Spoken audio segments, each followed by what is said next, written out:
দর্শক সবাইকে আমন্ত্রণ নিউজ 24 এর প্রতিদিনের আয়োজন আরআরএম স্টিল ইনসাইড পলিটিক্সের সঙ্গে আছেন প্লাবন রহমান। আমরা এই অনুষ্ঠানের মধ্যে দিয়ে সাম্প্রতিক সময়ের গুরুত্বপূর্ণ বিষয় নিয়ে আলোচনা করে থাকি। আজকে আমাদের আলোচনার বিষয় তিস্তা ইস্যু, তিস্তা সহ জনসম্পৃক্ত ইস্যুতে সরব রাজনীতি বিষয় নিয়ে মূলত আমরা আজকে আলোচনা করতে চাই। আপনারা নিশ্চয়ই জানেন যে লাখ লাখ মানুষ আজকে পদযাত্রা করেছে। দ্বিতীয় দিন ছিল শেষ দিন। তিস্তা পাড়ে লাখ লাখ মানুষের গণজমায়েত ছিল। একই সঙ্গে আজ শেষ দিনে পদযাত্রা দেখা গেছে লাখ লাখ মানুষ, ক্ষতিগ্রস্ত মানুষ যারা দীর্ঘদিন ধরে তিস্তার কারণে ক্ষতিগ্রস্ত, সেসব মানুষের সমাগম আমরা দেখলাম, যার মাধ্যমে ভারত একই সঙ্গে দেশের যারা রাজনীতিবিদ পাশাপাশি আন্তর্জাতিক মহলেও একরকম বার্তা দেওয়ার চেষ্টা করা হয়েছে। এই বিষয় নিয়ে আমরা আজকে আলোচনা করতে চাই। আমাদের সঙ্গে আজকে স্টুডিওতে আছেন Ahmed Azam Khan, vice chairman BNP. আপনাকে স্বাগত জানাচ্ছি ইনসাইড পলিটিক্স। আমাদের সঙ্গে কিছুক্ষণের মধ্যে যোগ দেবেন মোজাহিদুল ইসলাম সেলিম, সাবেক সভাপতি বাংলাদেশ কমিউনিস্ট পার্টি সিপিবি। শুরু করতে চাই আহমেদ আজম খান। এটা বিএনপির একটা বড় রাজনীতির ইস্যু তো না, আসলে মানুষের একটা অভিযোগ দীর্ঘদিন ছিল যে মানুষের বিষয় নিয়ে আসলে জনসম্পৃক্ত আন্দোলন আসলে করতে পারে না বিএনপি। এবার দেখা গেল যে বিএনপি খুব বড় সড় পরিসরে জনসম্পৃক্ত এই যে তিস্তা ইস্যু দীর্ঘদিনের যে দাবি, সেই জায়গায় বিএনপির সম্পৃক্ততা দেখা গেল। বিএনপির নেতৃত্বে এরকম একটি সফলই বলবো, সফলভাবে মানুষের গণজমায়েত দেখলাম, আজকে পদযাত্রা দেখলাম। কোন তাগিদ থেকে এই সময়ে আসলে বিএনপি এরকম একটি কর্মসূচি হাতে নিল? ধন্যবাদ আপনাকে। জি, সম্মানিত দর্শক, স্বাগতম। দেখুন, এই যে আপনি বললেন যে মানুষের মধ্যে একটা আলোচনা আছে যে বিএনপি জনসম্পৃক্ততা বিষয়ে আন্দোলন করতে পারে না।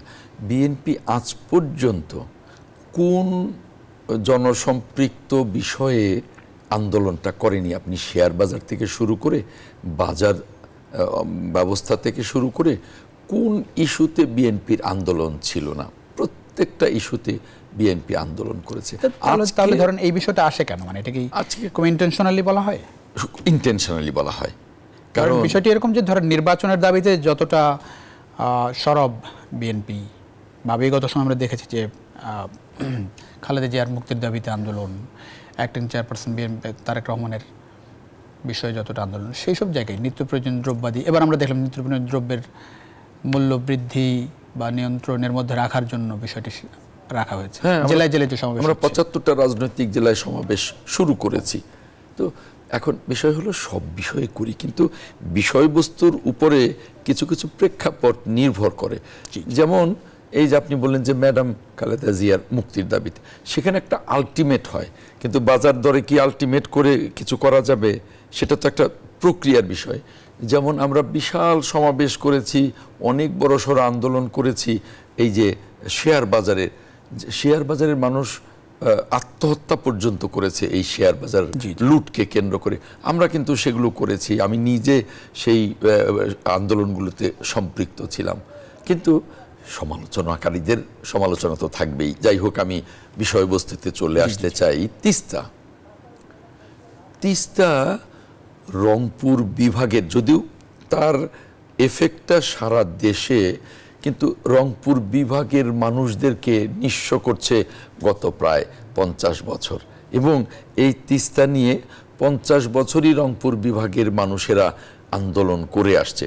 এর আগেও বছর 10 আগে আমি নিজে সেই আন্দোলনে সম্পৃক্ত ছিলাম। এই তিস্তা নিয়ে বিএনপির লং মার্চ ছিল, এবং একেবারে তিস্তা নদীর পারে আমাদের লং মার্চ শেষ হয়, ঠিক সেখানে আমরা সমাবেশ করে ফিরে এসেছিলাম। কাজেই এই তিস্তা যে মানুষের বাঁচা মরার দাবি, তো সেই দাবি নিয়ে বিএনপির যে গত দুদিনের আন্দোলন, সেই আন্দোলনে পুরো রংপুরবাসী 5টি জেলা সজাগ হয়েছে, জাগরণ উঠেছে, বিএনপির এই আন্দোলনকে সমর্থন করেছে। বিএনপি তাদের দাবি নিয়ে মাঠে নেমেছে, এবং এটাই বিএনপি করে। বিএনপি সব সময়ই একবারে প্রতিষ্ঠার পর থেকে এখন জনবান্ধব আন্দোলন সময় এবং ফ্যাসিস্টের পতন হলো, এই সময়টাকে কি একটু মানে খুব ভালো সময় মনে করছে বিএনপি কিনা যে তিস্তা আদায় করে নেওয়ার বিষয়টি? দেখুন, এই সময়ে তিস্তা এখন একটা অন্তর্বর্তীকালীন সময়, অন্তর্বর্তীকালীন সরকার। এর আগের যে সরকার ছিল, ফ্যাসিবাদের সরকার ছিল, তারা কিন্তু এই তিস্তা নিয়ে কোনো কথা বলেনি। আর আমাদের তো আশ্বাস ছিল প্রত্যেক দ্বিপাক্ষিক যে কোনো বিষয়ে পররাষ্ট্রমন্ত্রী পর্যায়ে, প্রধানমন্ত্রী পর্যায়ে আমরা শুনতাম যে তিস্তা বাস্তবায়িত হবে। সেই আশ্বাসগুলো না শেষ পর্যন্ত হাস্যকর অবস্থায় পরিণত হয়েছিল। এবং বিএনপিও যে তখন তিস্তা নিয়ে আন্দোলন করবে, আপনি তো জানেন যে বিএনপির 60 লক্ষ নেতাকর্মীর নামে হামলা মামলায় আমাদের এমনিতেই যে অবস্থা ছিল যে না, এই মুহূর্তে তিস্তা নিয়ে তখন ভারতের বিরুদ্ধে একটা কথা বলাও মানে এই সরকারের বিরুদ্ধে কথা বলা কি একটা চরম অবস্থা ছিল। তখনও আমরা তিস্তা নিয়ে কথা বলেছি। এখন এই অন্তর্বর্তীকালীন সরকারের সময়ে আমরা তিস্তা নিয়ে কথা বলছি এই জন্যেই যে মানুষের দাবি নিয়ে কাজ করাই তো রাজনৈতিক দলগুলোর কাজ। এখন সেই পরিবেশটাও তৈরি হয়েছে। এই দাবিটা যদি এই জাতীয় পর্যায়ে যে আজকে এই এবং গতকালকে যে ব্যাপক সাড়া পড়েছে, এটা যদি আন্তর্জাতিক পর্যায়ে আমরা এই সাড়াটা ফেলতে পারি এই দুদিনের কারণে, গণমাধ্যমে আমরা দেখলাম, হ্যাঁ, তো কাজেই এটা অনেক ভারত সরকারকে নাড়া দিতে পারবো। আমাদের এই কিছুটা হলেও যদি সমস্যার সমাধান হয়, তিস্তা পারের মানুষগুলি গত 50 বছরে নিঃস্ব থেকে নিঃস্বতর হতে চলছে, তাদের জন্য যদি কিছু করা যায়, এই কারণেই এই তিস্তা নিয়ে বিএনপি। অনেক ধন্যবাদ। আমরা একটু আমাদের সহকর্মী আছেন তিস্তা পারে, হ্যাঁ, সাইফুল ইসলাম, আমরা একটু তার কাছ থেকে ঘুরে আসতে চাই। জি, সাইফুল ইসলাম নিশ্চয়ই শুনতে পাচ্ছেন। এই মুহূর্তে আসলে তিস্তা পাড়ের অবস্থা একটু জানাবেন, একই সঙ্গে মানুষের কথা একটু শুনতে চাই আপনার মাধ্যমে। আজকে বিএনপি ভারপ্রাপ্ত চেয়ারম্যান তারেক রহমান বক্তব্য দিয়েছেন, কি বার্তা আসলো আসলে এই কর্মসূচির মধ্য দিয়ে? জি, আমরা সংযোগটি বিচ্ছিন্ন হয়ে আমরা নিশ্চয়ই একটু পরে পাবো সাইফুল ইসলামকে। যেটি বলছিলাম আসলে এর মধ্য দিয়ে কি ভারত বিষয়টিকে একটু পজিটিভ নিচ্ছে বলে মনে হয়? ভারতের মনোভাবের কোনো পরিবর্তন দেখছেন? ভারতের মনোভাবের এখনই কতটা পরিবর্তন হলো সেইটা বলবার বা মন্তব্য করবার সময় এখনো আসেনি।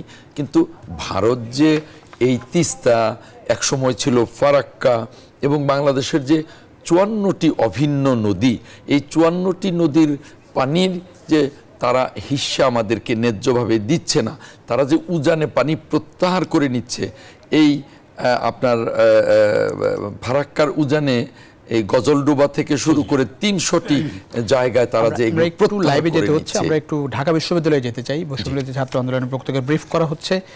দর্শক, কুয়েটে যে ধাওয়া পাল্টা দেওয়ার ঘটনা ঘটেছে, কুয়েটে ছাত্ররাদের নিষিদ্ধের ব্যাপারে দুই পক্ষের যে ধাওয়া পাল্টা দেওয়ার ঘটনা ঘটেছে, তার প্রতিবাদে ঢাকা বিশ্ববিদ্যালয়ে প্রতিবাদ করছে বিশ্ববিদ্যালয় ছাত্র আন্দোলন। হাসনাত আব্দুল্লাহ কথা বলছে, আমরা একটু দেখে আসতে চাই তার বক্তব্য। আমি শুধু একটা কথা বলে দিতে চাই, ইতিহাসের কিন্তু পুনরাবৃত্তি হয়।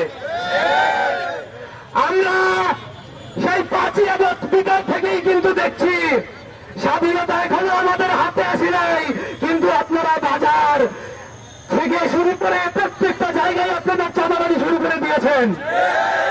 আমরা এতদিন দেখেছি, আমরা এতদিন সহ্য করেছি যে আপনারা কোন দিকে যান, আপনারা কিন্তু আমাদের চিন্তা ভুল প্রমাণ করেন নাই।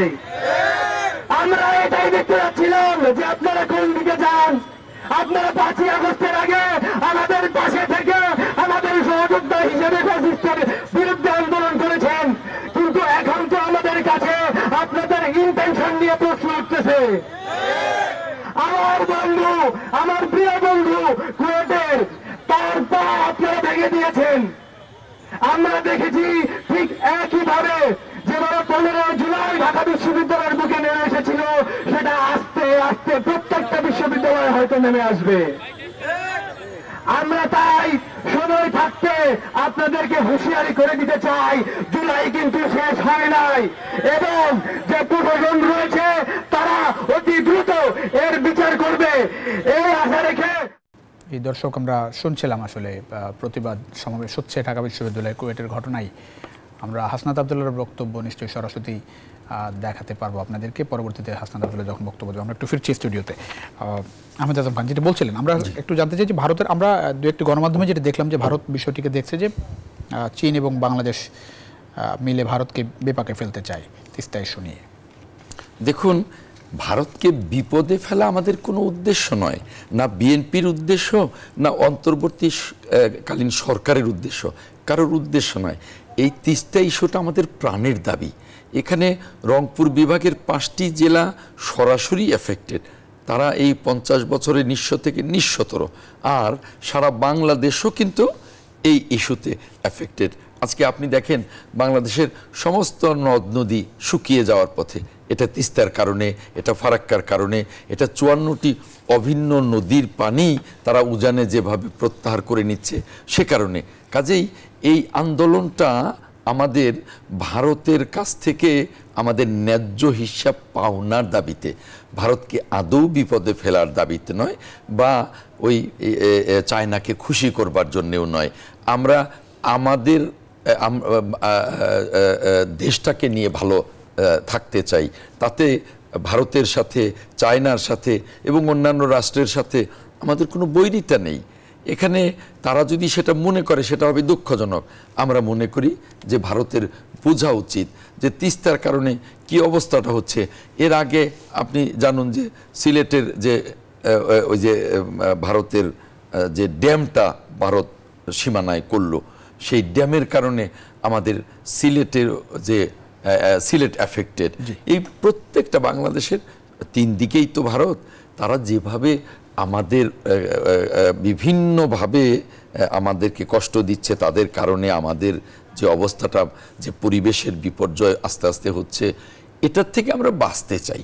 এবং এই তিস্তা সমস্যাটা যদি আমরা সমাধান করতে পারি, আজকে তিস্তা নদীর নাব্যতা একেবারে শেষ হয়ে গেছে। তো এটা যদি এই পানিটার যদি শুকনার মৌসুমে এর যদি স্রোত থাকে, এর যদি পানি থাকে, তাহলে কিন্তু আমরা আমাদের নাব্যতা ফিরে আসবে। এর যে ফসলি জমিগুলো এগুলোর আবার ফিরে আসবে। ওখানে রংপুর বিভাগে যে চা বাগানগুলো আছে, সেই চা বাগানগুলো তাদের চাষাবাদ ভালো হবে। সার্বিকভাবে আমাদের প্রাণের দাবি, আমাদের বেঁচে থাকার দাবি। ওই যে আজকে একটা স্লোগান দেখলাম রংপুরবাসীর, হে বাহে তিস্তা বাঁচাও, চলো তিস্তা বাঁচাই হে বাহে। তো আসলে এটা তাদের তো প্রাণের দাবি। এখানে তো কারুর প্রতি আমাদের কোনো বৈরী মনোভাব নেই। বিএনপির ভারপ্রাপ্ত চেয়ারম্যান তারেক রহমান বললেন যে পতিত স্বৈরাচার বলেছিলেন যে ভারতকে এমন কিছু দিয়েছে যা ভারত সারা জীবন মনে রাখবে। এবং ভারত আসলে এখনকার সময়ে শুধুমাত্র শেখ হাসিনাকে মনে রেখেছে, বাংলাদেশের জনগণকে বাদ দিয়ে। কথাটা কি একেবারেই সত্য বলেননি উনি? একেবারেই সত্য বলেছেন। আমাদের ভারপ্রাপ্ত চেয়ারম্যান জনাব তারেক রহমান যেভাবে কথাটা বলেছেন, তাতে অনেকগুলো অকাট্য প্রমাণ সামনে আসে। যেমন সাবেক ফ্যাসিবাদী সরকার শেখ হাসিনা বলেছিলেন যে ভারতকে যা দিয়েছি কোনো দিন ভুলতে পারবে না। যেমন কোনো দিন তিস্তা নিয়ে ভারতের সাথে দেন দরবারে যাননি। যেমন আপনার এই যে আমাদের দক্ষিণ তালপট্টি, এই দক্ষিণ তালপট্টি আরেকটা বাংলাদেশ। যখন ভারতের সাথে এই সীমানা ইস্যুতে, সমুদ্র সীমানা ইস্যুতে ভারতের সাথে মামলায় গেলেন, এর একটা আপোষ মামলা, তার আগেই ভারতের কাছে ওই দক্ষিণ তালপট্টি ছেড়ে দেওয়া হয়েছে। ভারত যেটাকে পূর্বাশা দ্বীপে আখ্যায়িত করেছেন। এরকম অনেক ইস্যু আমরা বলতে পারি যে ভারতকে খুশি করবার জন্যেই। এবং এই যে চট্টগ্রাম বন্দর, মংলা বন্দর, এই সমস্ত বন্দর ভারতকে ব্যবহার করতে দেওয়া হচ্ছিল একেবারে নামমাত্র টাকায়।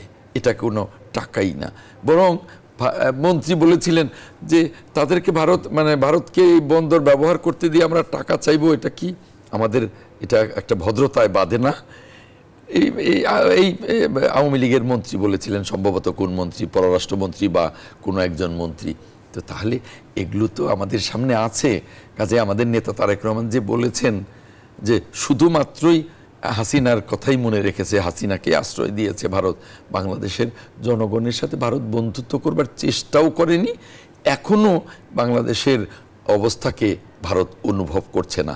আমরা তো মনে করি যে ভারতের মতো বৃহৎ রাষ্ট্র, তাদের পররাষ্ট্রনীতি কোনো ব্যক্তির সাথে থাকবে না, তাদের পররাষ্ট্রনীতি থাকবে রাষ্ট্র টু রাষ্ট্র। কিন্তু এখনও আমরা দেখি যে একটা ব্যক্তির সাথেই তাদের পররাষ্ট্রনীতিটা সীমাবদ্ধ, যে কারণে কিন্তু এই সাউথ এশিয়ায় প্রত্যেকটা রাষ্ট্রের সাথেই ভারতের সম্পর্কটা কিন্তু স্বাভাবিক না। কিন্তু আমি আবার বলব, আমরা ভারতের সাথে কোনো বৈরিতা চাই না। আমরা চাই যে এই তিস্তার ন্যায্য হিস্সাটা, যাতে করে এই তিস্তা পারের মানুষগুলো, অর্থাৎ এই রংপুরের 5টি জেলার মানুষগুলো বাঁচতে পারে, তাদের জীবন মরণ সমস্যার আমরা সমাধান চাই। এ কারণেই বিএনপির এই কর্মসূচি দুদিনের, এবং আমি আশা করি যে এই কর্মসূচি শুধু বাংলাদেশ না, আন্তর্জাতিক পর্যায়েও এটার প্রভাব ফেলবে এবং আমরা এগিয়ে যেতে পারবো এর একটা সমস্যার সমাধানে, ভারতকে নাড়া দিতে পারবো আন্তর্জাতিক সম্প্রদায়কে সাথে নিয়ে। আপনাদের সরকার যখন ক্ষমতায় ছিল তখনও তো আসলে তিস্তার বিষয়ে খুব বেশি অগ্রগতি হয়নি। এটি কি মানে ভারত না চাইলেই সম্ভব না, নাকি আমরা সেভাবে দেন দরবার করতে পারিনি কোনো সময়? দেখুন, সময়ের সাথে সাথে কোনো কোনো দাবির মানে যৌক্তিকতা বা দাবির প্রাপ্যতার প্রাধান্যটা গভীর থেকে গভীরতর হয়। তো 17 বছর আগে, 18 বছর আগে বিএনপি ক্ষমতায় ছিল, তখন তিস্তা নিয়ে আমরা বার্গেনিং করে কতটা সফল হয়েছি এটা আজকের আর এটা প্রাসঙ্গিক না বলছেন, একেবারেই অপ্রাসঙ্গিক। একটু অভিজ্ঞতা মানে ওই সময় মানে ভারতের মানে পারা যায় না কেন, এই জায়গাটা আমাদের দুর্বলতা কোথায় দেখেন? দুর্বলতা তো, ভারত বড় রাষ্ট্র, বৃহৎ রাষ্ট্র হিসেবে ভারতের যে প্রতিবেশী রাষ্ট্রের প্রতি যে মনোভাবটা থাকা দরকার, সেই মনোভাবটা আমরা লক্ষ্য করছি না, কোনো জায়গাতেই লক্ষ্য করছি না। শুধু যে তিস্তার কথা আমি বারবার কিন্তু বলছি যে এক তিস্তা নিয়ে না, শুধু আমরা লক্ষ্য করছি না কোনো খাতেই, না বাণিজ্যিক খাতে, না এই অভিন্ন 54টি নদীর ক্ষেত্রে, না অন্য কোনো রাজনৈতিক ক্ষেত্রে, না সামাজিক ক্ষেত্রে, না সম্পর্ক উন্নয়নের ক্ষেত্রে, কোনো ক্ষেত্রেই কিন্তু ভারতের ইতিবাচক মনোভাব আমরা লক্ষ্য করছি না। এটা আমাদের জন্য খুব দুঃখজনক বলে আমি মনে করি। দর্শক, ছোট্ট একটা বিরতিতে যাচ্ছি। দর্শক, আমাদের সঙ্গে একটু যোগ দিচ্ছেন এই মুহূর্তে তিস্তা পাড় থেকে সাইফুল ইসলাম রংপুর থেকে যোগ দিচ্ছেন। গতবার আসলে সংযোগ বিচ্ছিন্ন হয়ে গেছিল। সাইফুল, শুনতে পাচ্ছেন নিশ্চয়ই? আমি একটু জানতে চাই যে এই দুদিনের কর্মসূচিতে আসলে আজকে তারেক রহমান বক্তব্য দিয়েছেন, ভারপ্রাপ্ত চেয়ারম্যান, কি বার্তা আসলো এবং সাধারণ মানুষের মধ্যে কতটা আশ্বস্ত সাধারণ মানুষ যে তিস্তা চুক্তি হবে এবং এটির বাস্তবায়নে সাধারণ মানুষ উপকৃত হবে একটা সময়, কতটা আশা দেখছেন? তারেক রহমানের বক্তব্যের মধ্যে থেকে ধরনের বার্তা আসলে একটু জানতে চাই।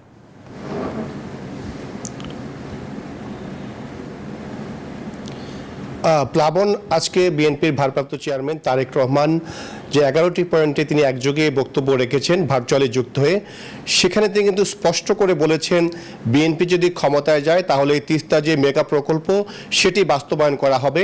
পাশাপাশি ভারতের কাছ থেকে পানির ন্যায্য হিস্যা আদায়ে জাতিসংঘ সহ আন্তর্জাতিক মহলকে সমন্বয় করে তিনি সেটি ভারত থেকে পানি ন্যায্য হিস্যা আদায়ের জন্য তিনি কাজ করবেন।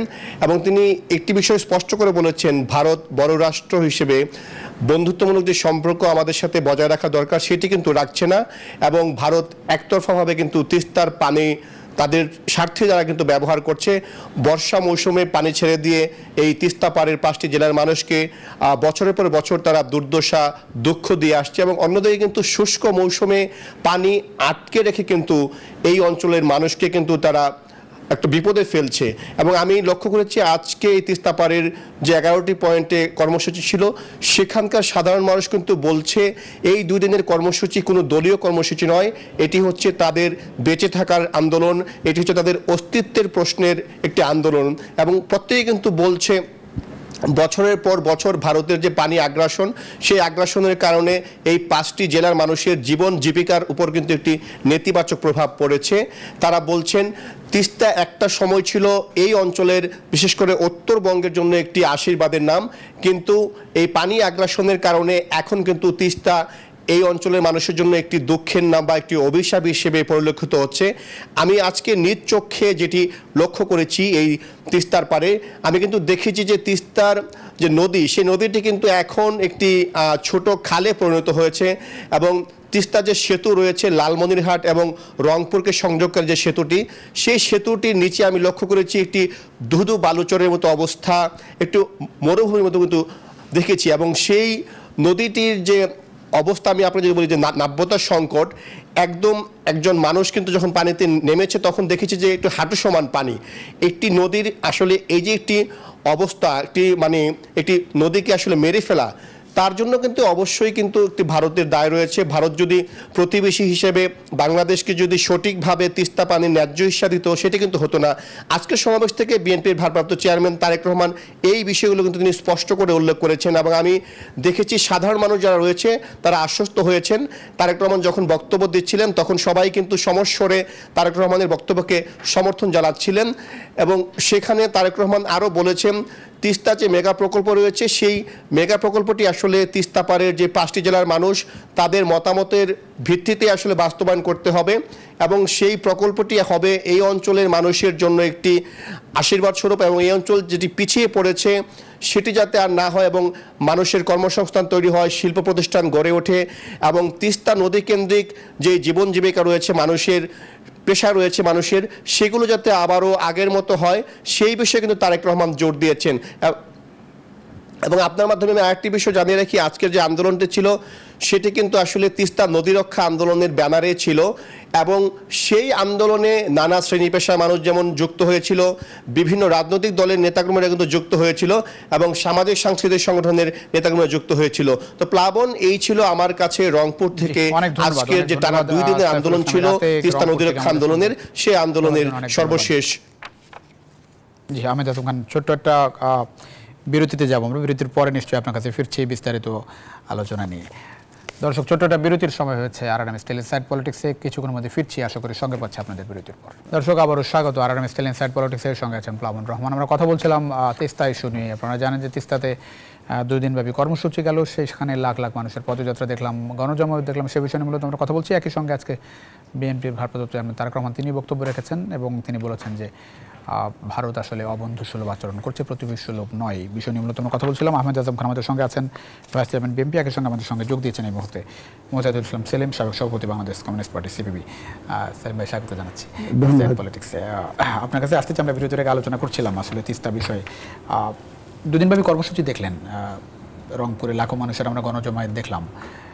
ভারতের মনোভাবের অবস্থা একটু আপনার মাধ্যমে জানতে চাই।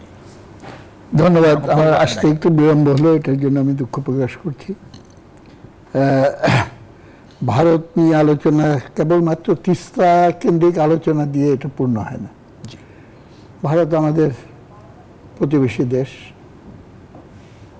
এইটাকে কেউ পরিবর্তন করতে পারবে না। ইতিহাসে একটা সময় ব্রিটিশের অধীনে কিংবা এর আগে মোগল বা অন্যান্য সাম্রাজ্যের সময় এই ভূখণ্ড একটা কিংডম, রাজতন্ত্রের ভেতরে ছিল, কিন্তু সেটা তো আধুনিক রাষ্ট্র ব্যবস্থা ছিল না। আধুনিক রাষ্ট্র ব্যবস্থা প্রতিষ্ঠা হয় ব্রিটিশদের দ্বারা, এবং তখন এটা অখণ্ড ভারত হিসেবেই পরিগণিত হচ্ছে। এবং ব্রিটিশ ঔপনিবেশিক শক্তি সুচতুরভাবে আমাদের মুক্তি এবং স্বাধীনতাকে বিনষ্ট করে দেওয়ার জন্য সাম্প্রদায়িকতার ধোঁয়া তুলে ভাগ করো শাসন করো নীতি অনুযায়ী, তাদের পুরানো ঔপনিবেশিক নীতি সেই অনুযায়ী সাম্প্রদায়িকতার কার্ড খেলে ভারতকে দ্বিখণ্ডিত করে। পাকিস্তান নামে একটা রাষ্ট্র ভৌগোলিকভাবে বহু বিচ্ছিন্ন দূরত্বে অবস্থিত, সেইখানে এটা ফেব্রুয়ারি মাস, ভাষা আন্দোলনের মাস। জি, প্রতিষ্ঠার পর থেকেই পাকিস্তানি শাসকরা বুঝতো যে এটা একটা আর্টিফিশিয়াল রাষ্ট্র। তাদের সবচেয়ে জোর ছিল স্ট্রং সেন্টার, ন্যাশনাল ইন্টিগ্রেশন, একটা ভাষা শুধু থাকবে, এবং Urdu and Urdu alone will be the national language of Pakistan. Jinnah সাহেব বলেছিলেন, ছাত্ররা প্রতিবাদ করেছিল। লিঙ্গুয়া ফ্রাঙ্কা, একটা খিচুড়ি ভাষা করে সবার ভেতরে ই করতে হবে। ইন্টারম্যারেজ, দুইটার ভেতরে কত কিছু চেষ্টা করেছে, কিন্তু আহমদকে ইতিহাস থেকে পাঠ নেয় নেই। জাতি গঠিত হয় ধর্মের ভিত্তিতে না। ধর্ম খুবই পবিত্র জিনিস, প্রত্যেকটা মানুষের ব্যক্তিগত তার ধর্মীয় আচরণ শুধু না, ধর্মীয় বিশ্বাস সব কিছুই অনুসরণ করার সুযোগ আছে। কিন্তু যখন একটা আধুনিক রাষ্ট্রের নাগরিক হয়, নাগরিক পরিচয়ে সে কিন্তু ধর্ম, বর্ণ, জেন্ডার নির্বিশেষে সকলেই কিন্তু নাগরিক হিসেবে সমান মর্যাদা সম্পন্ন। হিন্দু, মুসলমান, বৌদ্ধ, খ্রিস্টান, ধনী, গরিব সবাই সমান মর্যাদা। সিটিজেন, সে আধুনিক রাষ্ট্রের সঙ্গে এটা চলে না। এবং একটা রাষ্ট্রের ভিতরে যদি একাধিক জাতি থাকে, তা প্রত্যেকটা জাতির আত্মনিয়ন্ত্রণ অধিকার থাকা প্রয়োজন। কিন্তু সেই ভিত্তিতে অগ্রসর না হয়ে হবার সুযোগ ছিল, সেই প্রস্তাব অনেকে করেছিল, কিন্তু করলে পরে স্ট্রং সেন্টারের নামে পাকিস্তানের 22 পরিবার এবং মিলিটারি ডিক্টেটরশিপ তারা কিন্তু শক্ত হাতে রাজত্ব করতে পারবে না, এই ভয়ের ভিতর ছিল। এবং যাই হোক, 21-এ আমাদের আলোচ্য বিষয় না। এই ক্ষেত্রে ওই যে সাম্প্রদায়িকতার বিষ বাষ্প ঢুকিয়ে দিয়েছিল, সেটাই কিন্তু পাকিস্তানি শাসকরা ভারত পাকিস্তান দ্বন্দ্ব, দুই রাষ্ট্রের দ্বন্দ্বের রূপ দিয়ে দেয়। কিন্তু একজন সমাজ বিশ্লেষক হিসেবে যে কেউ একটু চিন্তা করলেই বুঝবে যে ভারত তো কোনো অখণ্ড সত্তা না, যেমন বাংলাদেশ কোনো অখণ্ড সত্তা না। বাংলাদেশে আওয়ামী ফ্যাসিস্ট দুঃশাসনে একটা সত্তা, আর বাংলাদেশের 98% জনগণ যে এই দুঃশাসনের বিরুদ্ধে লড়াই করেছে, গণ অভ্যুত্থান করেছে, তারা আরেকটা সত্তা। আমি দুইটাকে এক করে বিবেচনা করতে পারি না। ভারতের শাসন ক্ষমতায় বর্তমানে যারা অধিষ্ঠিত, সেটা হলো বিজেপি, RSS, হিন্দুত্ববাদী শক্তি, এবং আদানি প্রমুখ এই যে কি বলে টাইকুন, এই শব্দটা এখন প্রচলিত করেছে ট্রাম্প, এই টাইকুনদের দ্বারা পরিচালিত। এবং আদানিরা সেখানকার বৃহৎ পুঁজি, তাদের ভারতের আম জনতার প্রতি কোনো ভালোবাসা নেই। সেখানকার কৃষকরা দিল্লি মার্চ করছে, তাদের নিজের দেশের জনগণের প্রতি যদি ভালোবাসা না থাকে, তাহলে বাংলাদেশের জনগণের প্রতি ভালোবাসা থাকবে কেন? পেতে বসে আছে ওই শাসক শ্রেণী, তারা রাষ্ট্রীয় পর্যায়ে যেহেতু দখল তাদের হাতে, সুতরাং রাষ্ট্র রাষ্ট্র সম্পর্কটাকে তারা ব্যবহার করছে তাদের অর্থ লুটপাট করার জন্য। সেইখানে আমাদের স্ট্রংলি দাঁড়াতে হবে। এখন এই যে ফ্যাসিস্টের পতনের পরে, শেখ হাসিনার পতনের পরে ভারত কি নতুনভাবে কিছু ভাবছে বলে মনে হয়, নাকি একই রকম অবস্থানে আছে ভারত? আমি মনে হয় মৌলিকভাবে আমি এটাকে পৃথক কিছু ভাবার কথা দেখি না। তাদের স্বার্থ হলো আরো বেশি লুটপাট করা, ওইখানকার টাইকুনদের স্বার্থ রক্ষা করা। সেইটা বিগত সরকারের আমলে পেরেছে, এখন আরেক কৌশলে চেষ্টা করবে। সুতরাং এইখানে সমাধানটা কি? সমাধান হলো বাংলাদেশের জনগণ এবং ভারতের আম জনগণ, তাদের ভেতরে একটা থার্ড চ্যানেল যেটাকে বলে, তৃতীয় একটা যোগসূত্র এবং মৈত্রীর সোপান তৈরি করা। এবং এটা খালি ভারত বাংলাদেশ না, আমি মনে করি গোটা দক্ষিণ এশিয়া এবং মাল্টিল্যাটারাল কোঅপারেশন, যেটা ভারত খুব আপত্তি করে সাধারণত। কারণ এটা করতে গেলে বলে যে বাইল্যাটারাল ইস্যুস, সেগুলো এসে সেটার ভিতরে ঢুকে যাবে, নানান রকম অজুহাত তৈরি করে। একটা বৃহৎ রাষ্ট্র হিসেবে সেই ক্ষুদ্র রাষ্ট্রগুলোর উপরে যে আধিপত্য করতে চায়, সেটা কোনোদিনই এই অঞ্চলের জন্য মঙ্গলজনক হবেই না, ভারত রাষ্ট্রের জন্য মঙ্গলজনক হবে না, এবং ভারতীয় জনগণের জন্য প্রবলভাবে অকল্যাণকর হবে। কিন্তু এটা থেকে সমাধান বের করতে হলে এটাকে রুখে দাঁড়াতে হবে, এবং ভারতের জনগণ এবং বাংলাদেশের জনগণের ভেতরে মৈত্রীবন্ধন আরও সুদৃঢ়। আমি একটু তিস্তা ইস্যুতেই আসি। ধরেন তিস্তার নিয়ে তো আন্দোলন কম হয়নি, আন্দোলন হয়েছে। এবারও আমরা দেখলাম যে 2 দিনের ব্যাপক জনসমাগম ছিল, একটু ভিন্ন রকম কর্মসূচি, 48 ঘন্টা টানা মানুষজন এখানে ছিল। ভারতের উপর কোনো রকম চাপ ফিল করে বলে তারা মনে হয়, মানে এর মাধ্যমে কি তিস্তা বাস্তবায়ন হবে?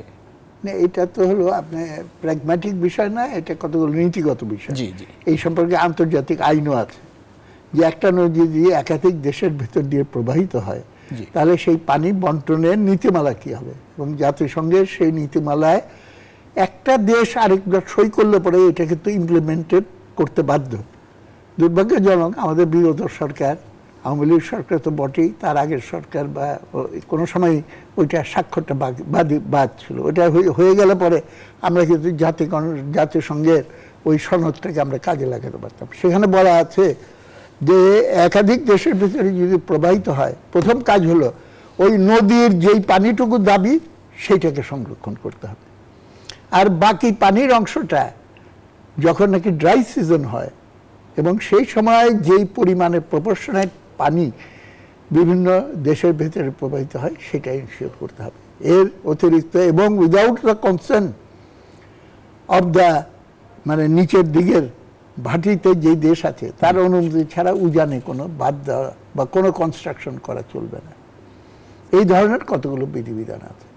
এখন তিস্তা নদীতে তারা বাদ দিয়ে বসে আছে। তুমি বাদ দিতে পারো, তা আমি করবো না কেন? এবং তিস্তা বাদ হলে পরে আমি আমার বিরাট এলাকাকে বন্যামুক্ত করে সেটা ইরিগেশনের ভেতরে আনতে পারি এবং সেটা করার জন্য আমাদের অর্থেরও অভাব হওয়ার কথা না।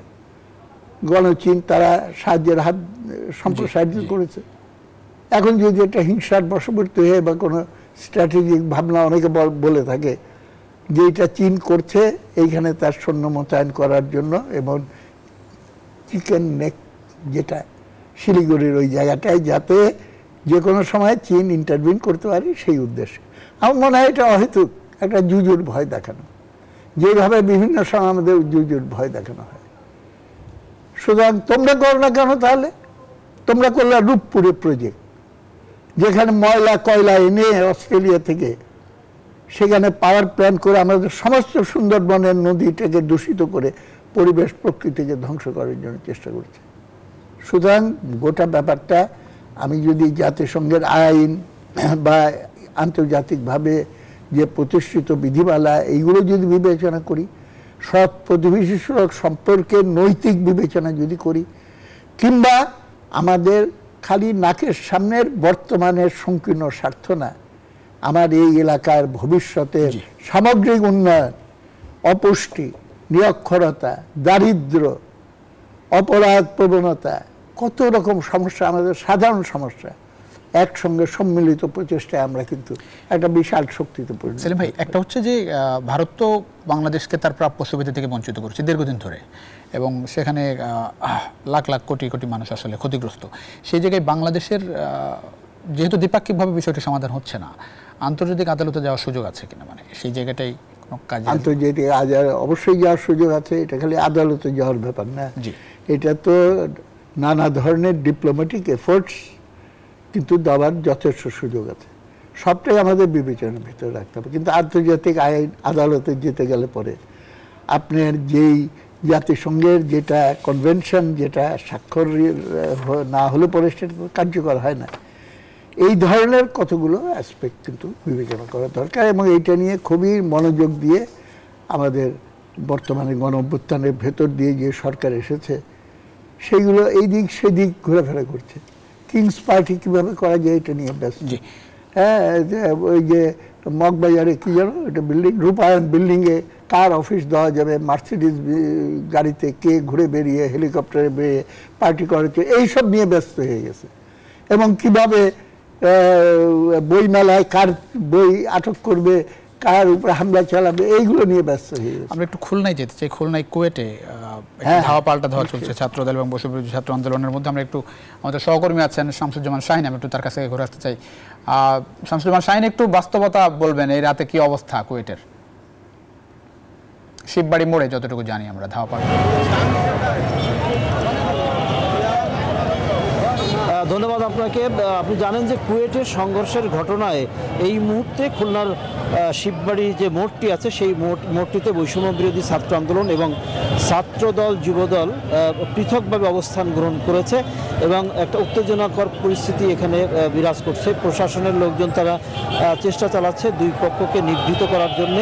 আমি যদি দেখাই ক্যামেরার চোখে, এখন যারা ক্যামেরায় যে দৃশ্যটা দেখা যাচ্ছে এটি হলো ছাত্রদলের এবং যুবদলের অবস্থান।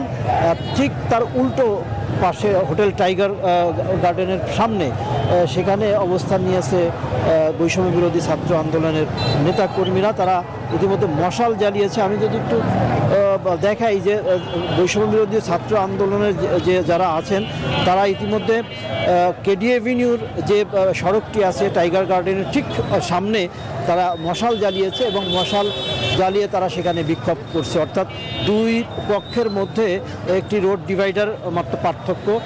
এখানে বিপুল সংখ্যক পুলিশ আছে, কিন্তু পুলিশ এক কর্নারে অবস্থান নিয়েছে। এখানে এখন পর্যন্ত সামরিক বাহিনী বা আইন শৃঙ্খলা সশস্ত্র বাহিনীর কোনো সদস্য বা গাড়ি এখানে আমরা এখন পর্যন্ত চোখে দেখিনি। আপনি জানেন যে ইতিমধ্যে কুয়েটে ছাত্রদের সাথে স্থানীয়দের এবং অন্যান্য যে দুই পক্ষ আছে সেই দুই পক্ষের মধ্যে সংঘর্ষ হয় এবং সেই সংঘর্ষে 30 জনের মতো আহত হয়েছে। ছাত্ররা ক্যাম্পাসে তারা অবস্থান নিয়ে আছেন এখনও এবং তারা ঘোষণা দিয়েছেন যে তাদের এই ঘটনায় অর্থাৎ এই সংঘর্ষ ঘটনায় সুষ্ঠু তদন্ত সহ দোষীদের শাস্তির দাবি করেছে। এই ছিল খুলনা থেকে আমার কাছে সর্বশেষ। অনেক ধন্যবাদ এই রাতে যুক্ত হওয়ার জন্য সফিজুজ্জামান শাহীন। দর্শক, আমরা দেখছিলাম আসলে খুলনার কুয়েটের বাস্তবতা, ছাত্রদল এবং বৈষম্য ছাত্র আন্দোলনের মধ্যে দাওয়াপাল্টা দল চলছে খুলনার শিববাড়ি মোড়ে। আমরা একটু বিরতির সময় হচ্ছে, বিরতির থেকে ফিরছি স্টুডিওতে কিছুক্ষণের মধ্যে। আশা করি সঙ্গে পাচ্ছি আপনাদের বিরতির। দর্শক, আবারও স্বাগত আরআরএম স্টিল ইনসাইড পলিটিক্সের সঙ্গে আছেন প্লাবন রহমান। আমরা কথা বলছিলাম সমসাময়িক রাজনীতি, একই সঙ্গে তিস্তা ইস্যু নিয়ে। আমি আজম খান, একটু রাজনীতির বিষয়ে বুঝতে চাই আপনার কাছ থেকে। বর্তমান যে বাস্তবতা দেখছেন, স্থানীয় সরকার নির্বাচন, জাতীয় নির্বাচন নিয়ে একটু কথাবার্তা চলছে। আজকেও আসিফ মাহমুদ সজীব ভূঁইয়া তিনি বলেছেন যে ডিসি সম্মেলন চলছে, সেখানে ডিসিরাও নাকি আগে স্থানীয় নির্বাচন চাই, যদি এটি ফয়সালা না হয় সেক্ষেত্রে প্রশাসক বসবে। দেখুন, স্থানীয় নির্বাচনের কারণে কিন্তু গত 16 বছর আন্দোলন হয়নি। স্থানীয় নির্বাচনের কারণে কিন্তু এই বিএনপির 60 লক্ষ নেতাকর্মীর বিরুদ্ধে মামলা হয়নি। স্থানীয় নির্বাচনের দাবিতে কিন্তু আমাদের হাজার হাজার নেতাকর্মী গুম, হাজার হাজার নেতাকর্মী খুন হয়নি। এই যে 17 বছরের যে ক্লান্তিহীন রাজপথ রক্তে রঞ্জিত করা আন্দোলন, এটা জাতীয় সংসদের ভোটাধিকারের জন্যেই, জনগণের ভোটাধিকারের জন্যেই আন্দোলনটা ছিল, স্থানীয় নির্বাচনের জন্য নয়। স্থানীয় নির্বাচন এখন যারা চায়, আমি মনে করি এটা একটা ষড়যন্ত্রের অংশ। অনেক ধন্যবাদ মোজাহিদুল হোসেন সেলিম। এই যে কুয়েটে যে ঘটনা আপনি দেখলেন চলছে, এবং আমরা দেখছি যে এরকম ঘটনা বিভিন্ন জায়গায় ঘটছে, আসলে পরিণতি কি দেখেন সামনে? না, এটা খুবই বিপজ্জনক, সতর্ক হওয়া উচিত। আমি সব পক্ষকেই বলবো যে পরিস্থিতির গভীরে যেয়ে আপনারা বোঝার চেষ্টা করেন।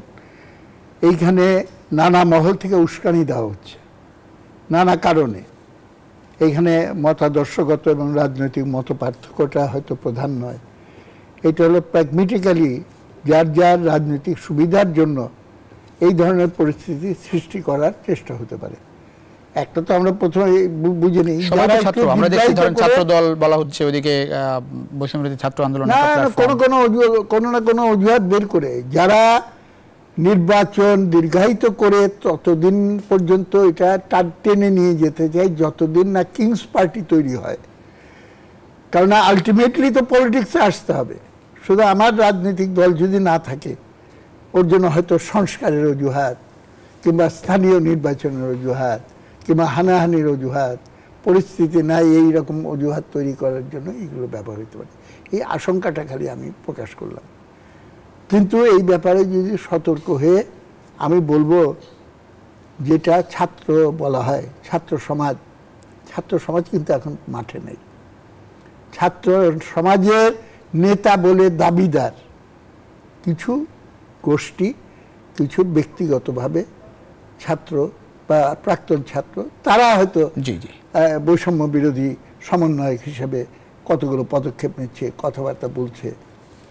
এবং সেই ক্ষেত্রে একটা জিনিস আমি বুঝি না, একটা গণতান্ত্রিক পরিবেশ পরিপূর্ণ না হলে স্থানীয় নির্বাচন বলি আর জাতীয় নির্বাচন বলি, কোনোটাই তো সফল হবে না। জাতীয় নির্বাচন না হয়ে আপনি বর্তমান উত্তেজিত পরিস্থিতির ভেতরে স্থানীয় নির্বাচন করতে যাওয়া মানে আপনি কিন্তু গণতন্ত্রহীন একটা অবস্থার ভেতরে। আমাদের সময় একেবারে শেষ। এবং গণতন্ত্র যদি হয়ে থাকে তাহলে ওয়াই নট ন্যাশনাল ইলেকশন, আর যদি না হয়ে থাকে তাহলে ওয়াই লোকে বলতে চাচ্ছিলেন। আমি এক লাইন শুধু বলবো, আপনার মিডিয়া সহ সকল মিডিয়াকে অনুরোধ করব, এই যে বৈষম্য বিরোধী ছাত্ররা, এখানে ছাত্র নেই, আর ছাত্র দলের মধ্যে ছাত্র নেই, ছাত্র ইউনিয়নের ছাত্র নেই, অন্য সংগঠনের ছাত্র নেই, শুধু বৈষম্য বিরোধী ছাত্ররাই ছাত্র। এখানে বৈষম্য বিরোধী কিছু সমন্বয়ক বলতে পারেন, আর যদি ছাত্র বলতে হয় সকল ছাত্র সংগঠনেই ছাত্র আছে, নইলে ছাত্র সংগঠন হবে কেন? অতএব এই ব্যাখ্যাটাই আপনাদের এই মিডিয়ার ভুল। জি, অনেক ধন্যবাদ।